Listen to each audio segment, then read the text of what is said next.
बड़ा फायदा है हनुमान जी की भक्ति करने में, बहुत फायदा है। अब अलग से गिरिजा जी को, भवानी को, दुर्गा को रिझाओ तो शंकर जी बाकी रह जाएंगे, अकेले शंकर जी को रिझाओ तो दुर्गा जी छूट जाएंगी। हो जाएगा कि नहीं? और महाराज हमने तो यहाँ तक पुराणों में इतिहास पढ़े हैं कि शंकर जी को प्रसन्न कर लिया, पार्वती जी की उपासना नहीं की, तो शंकर जी पार्वती के सहित आ गए। और उस असुर के मन में यही आ गया, ये तो दिगंबर रहते हैं, हिमालय कैलाश पर रहते हैं, इनको इतनी सुंदरी स्त्री की क्या आवश्यकता। और जगन माता के प्रति उसका दुर्भाव हो गया और फिर उसका विनाश हो गया। बृकासुर आदि तमाम ऐसे चरित्र हैं। इसलिए गोपाल सहस्त्रनाम में लिखा है, गौर तेजम बिना यस्तु श्याम तेजम समर्चयेत।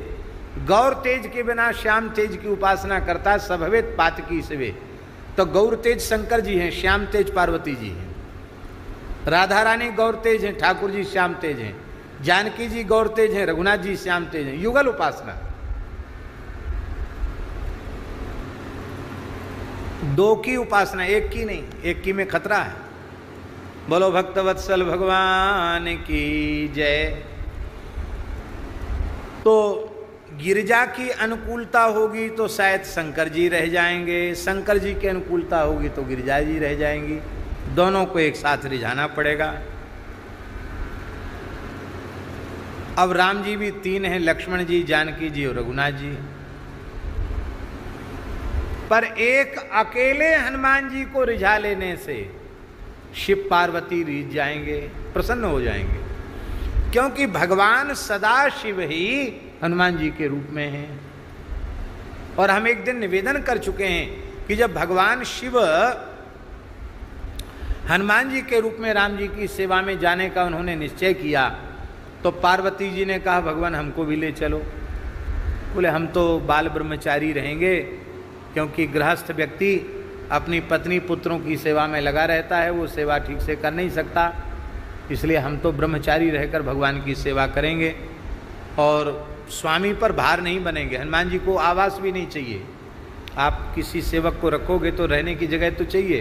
हम तो पेड़ पे रह लेंगे, हमको भोजन भी नहीं चाहिए, पत्ता खा लेंगे, फल खा लेंगे, हैं, तनख्वाह भी नहीं चाहिए, कुछ नहीं चाहिए हनुमान जी, कपड़ा भी नहीं चाहिए। और स्वामी से सेवक को सदा अपकृष्ट होना चाहिए, उत्कृष्ट नहीं होना चाहिए। तो राम जी नर हैं, ये बानर हो गए, अपकृष्ट हो गए, तो तुमको साथ नहीं रखेंगे। कच्चे बच्चे हो जाएं और सब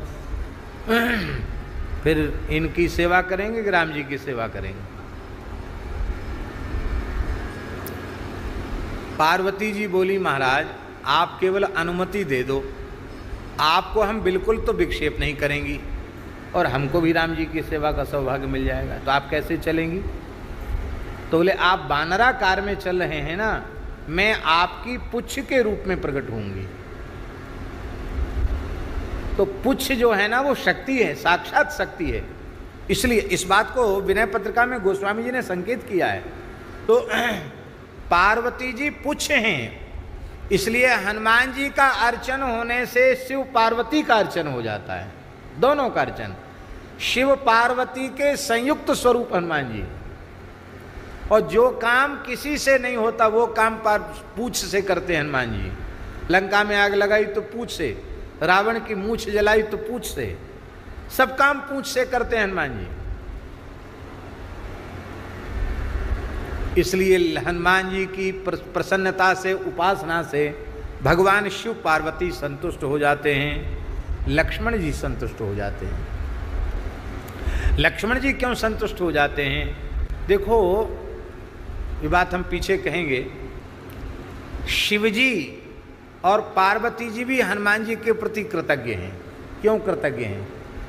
बोले हम साक्षात स्वयं सेवा करना चाहते हैं अपने आराध्य की, लेकिन वे तो हमारी स्वयं ही सेवा पूजा करते हैं, हमारी स्तुति करते हैं, रामेश्वर में स्थापन करके भगवती का पूजन करके, तो हमारी इच्छा पूरी हो नहीं सकती। तो हमारी श्री राम सेवा की जो इच्छा है वो हनुमान जी पूरी कर रहे हैं, तो हनुमान जी के प्रति कृतज्ञ हैं कि हमारे सारे मनोरथ हनुमान जी के स्वरूप के माध्यम से पूरे हो रहे हैं, इसलिए कृतज्ञ हैं हनुमान जी के प्रति शिव पार्वती। इसलिए हनुमान जी के प्रति कृतज्ञ होने से हनुमान जी की सेवा से उनकी प्रसन्नता प्राप्त हो जाती है। लक्ष्मण जी भी कृतज्ञ हैं।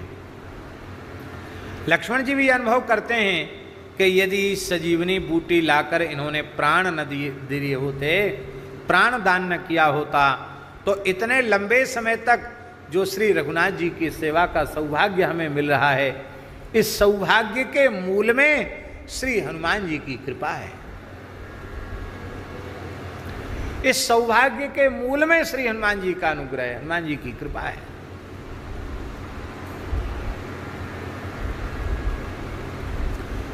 बोलो श्री हनुमान जी महाराज की जय। इसलिए हनुमान जी की सेवा करने वाले के ऊपर, हनुमान जी की भक्ति करने वाले के ऊपर लक्ष्मण जी प्रसन्न हो जाते हैं। और लक्ष्मण जी का प्रसन्न होना सामान्य बात नहीं है बाबा। लक्ष्मण जी समस्त जीवों के आचार्य हैं, और लक्ष्मण जी प्रसन्न हो गए कि गुरुतत्व प्रसन्न हो गया। लक्ष्मण जी प्रसन्न हो जाते हैं, जानकी जी प्रसन्न हो जाती हैं। जानकी जी क्यों प्रसन्न हो जाती हैं?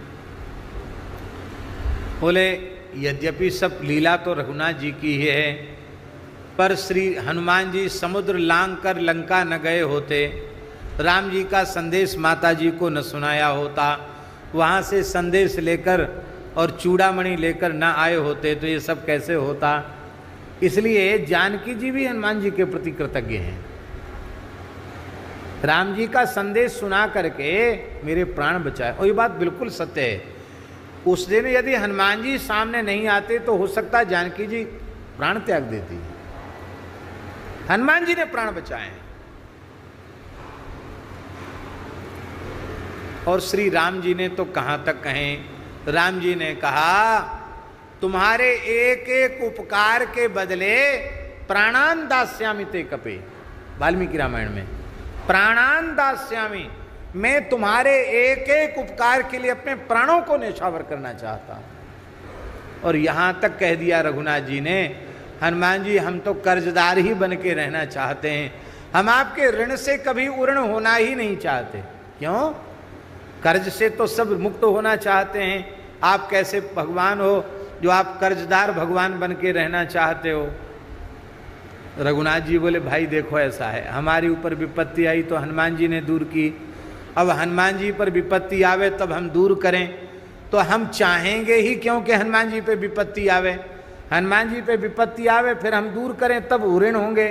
तो हम भक्त के ऊपर संकट आवे ये कभी चाहते ही नहीं है, इसलिए हम तो कर्जदार बनकर ही रहना चाहते हैं। हाँ, एक हनुमान जी की प्रसन्नता से सबकी प्रसन्नता प्राप्त हो जाती है। तापर सानुकूल गिरिजा हर लखन राम अरु जानकी। हनुमान बाहुक में गोस्वामी जी ने कहा है, सानुग सगौरे सानुकूल सूल पानिताही। पिताजी सानुग, ये सानुग शब्द का अन्वय सबके साथ है।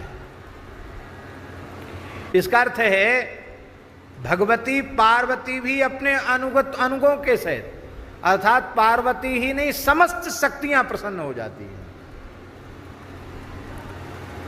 सानुकूल सूल पानिताही, शंकर जी सानुकूल हो जाते हैं। लोकपाल सकल, सभी लोकपाल अनुकूल हो जाते हैं, क्योंकि देव कार्य संपादित करके हनुमान जी ने लोकपालों का हित किया, रावण के अत्याचारों से मुक्ति दिलाई, इसलिए लोकपाल भी अनुकूल हो जाते हैं।